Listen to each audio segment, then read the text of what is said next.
What is the quickest way to reverse insulin resistance? I'm not here to waste your time. I'll cut straight to the chase. It's exercise. The end. Jokes. My name is Louise. I'm a dietitian with a master's degree in the prevention of diabetes. I'm a fitness instructor. I'm a diabetes educator and an exercise enthusiast. I said enthusiast because I don't know the word for obsessed with exercise. One of my favorite things in the whole world is to make people move. And in this video, I'm going to tell you why.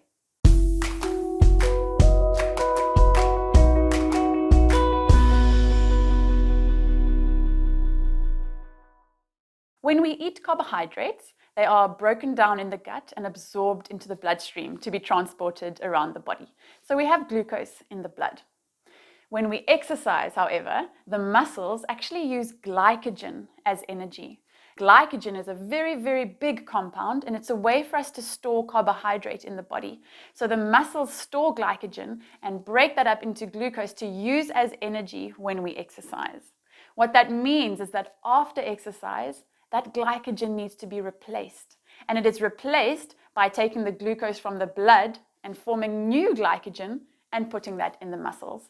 Now, this replacement of glycogen can last up to 48 hours. So the effects of your exercise will last a lot longer than just the time that you spent actually exercising. And this whole process makes us very, very sensitive to insulin. So what that actually means when we exercise, we are sensitive to insulin, so our insulin resistance is reversed for about 12 to 48 hours. Practically, what that means for you and me is that we need to exercise daily.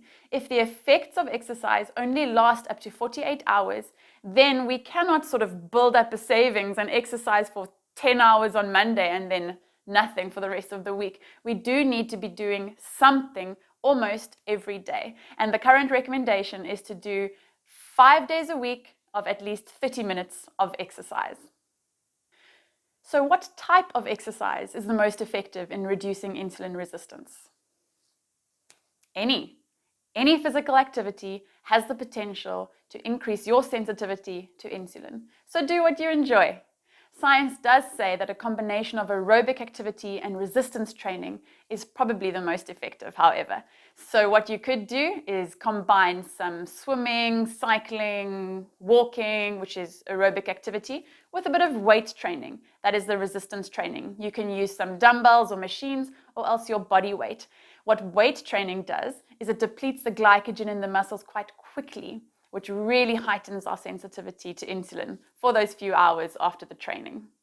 Practically, how that could work, you could either do 3 days a week of the aerobic activity and then 2 or 3 days a week of some resistance training, or you could combine them and you could go for a 30-minute walk, come home and do 10 minutes of push-ups, or go for a 30-minute swim, come home and do some abs or some squats. You can combine them like that as well, whatever you enjoy.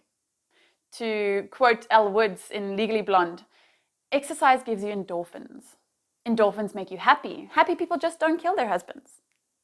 So exercise increases our happy hormones. It gives us dopamine, norepinephrine, and serotonin, which really play a big effect on our mood. It makes us feel motivated, it makes us feel powerful, and it makes us feel capable. So what I often say to my clients is that everything starts with exercise. It's very difficult to follow a meal plan, to stay motivated, to continue with your good habits if you are not exercising. That will increase the motivation in order to follow the other guidelines that you have been given.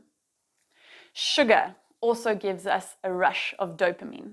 So if you have sugar cravings or if you are addicted to sugar, I'd like to challenge you to replace that with exercise. So perhaps if you are in the kitchen and you open the cupboard because you want to get some chocolate or a nice sweet snack, before you open that wrapper, do 10 squats or 10 burpees and then ask yourself, do I still need this sugar?